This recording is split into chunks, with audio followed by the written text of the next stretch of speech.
এমন অবস্থায় কাজী আবু বকর রহমতুল্লাহ আলাইহি একটা সফরে রওনা হয়ে গেলেন। একটা জাহাজ দিয়ে যাইতেছে, হঠাৎ করে জাহাজটা ঝড়ের কবলে পড়লো। ঝড়ের কবলে পড়ে জাহাজটা ডুবে গেল। এমন অবস্থায় জাহাজের মধ্যে যত মানুষগুলা ছিল সবগুলা মানুষ মরে গেল, কেউ আর বেঁচে নাই।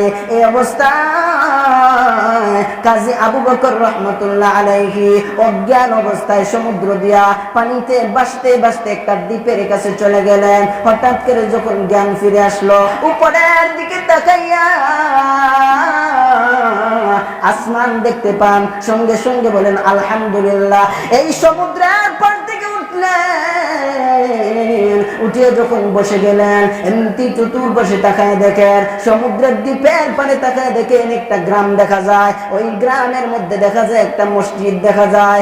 একটা দৌড় দিয়ে এই কাজী আবু বকর রহমতুল্লাহ আলাইহি মসজিদের মধ্যে চলে গেলেন। মসজিদে যায়া শুকর আদায় হিসাবে 2 রাকাত নফল নামাজ পড়তে আরম্ভ করলেন। এমন ভাবে আল্লাহর পবিত্র কোরআন তিলাওয়াত করতে লাগলেন যেমন ভাবে আল্লাহর পয়গম্বরের সাহাবায়ে কিরাম তিলাওয়াত করতেন। সাহাবায়ে কিরাম থেকে তিলাওয়াত শিখলেন। এমন সুন্দর তিলাওয়াত করতে আছেন, নফল নামাজের মধ্যে দাঁড়াইয়া কাজী আবু বকর রহমতুল্লাহ আলাইহি তিলাওয়াত আরম্ভ করে দিলেন। জোরে জোরে তিলাওয়াত করতেছেন, সুন্দর আওয়াজে তিলাওয়াত করতেছেন। আওয়াজ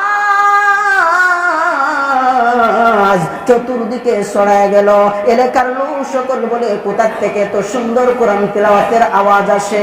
মসজিদের পাশে গিয়া দেখি সমস্ত মানুষগুলো মসজিদের পাশে তাকায় দেখে মসজিদের ভিতরে একজন সুন্দর চেহারার অধিকারী একজন যুবক এত সুন্দর তিলাওয়াত এলাকার মানুষ আর কোনদিন শুনে নাই। এলাকার মানুষগুলো অপেক্ষা করতে আছে যুবক কোন সময় নামাজ শেষ করে। নামাজ শেষ করার পরে যুবকের জিজ্ঞাসা করে আপনার পরিচয় কি?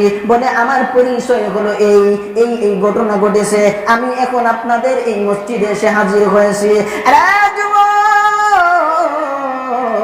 তুমি যেহেতু একজন হাফেজে কোরআন আল্লাহওয়ালা বুজুর্গ মানুষ, দেখতেই চেহারার মধ্যে দেখা যায়, কথা বলেন ঠিক কিনা? আল্লাহওয়ালা দেখলেই বোঝা যায় হেজে আল্লাহওয়ালা, আর সুরের দিকে চাইলেই বোঝা যায় হেজে সুর। তোমার চেহারার দিকে দেখায় বোঝা যায় তুমি আল্লাহওয়ালা মানুষ। তুমি কি করতে চাও বলো? বলে আমি মক্কায় ফিরে যেতে চাই। আরে যুবক, না তুমি আর কোনদিন মক্কায় যেতে পারবে না।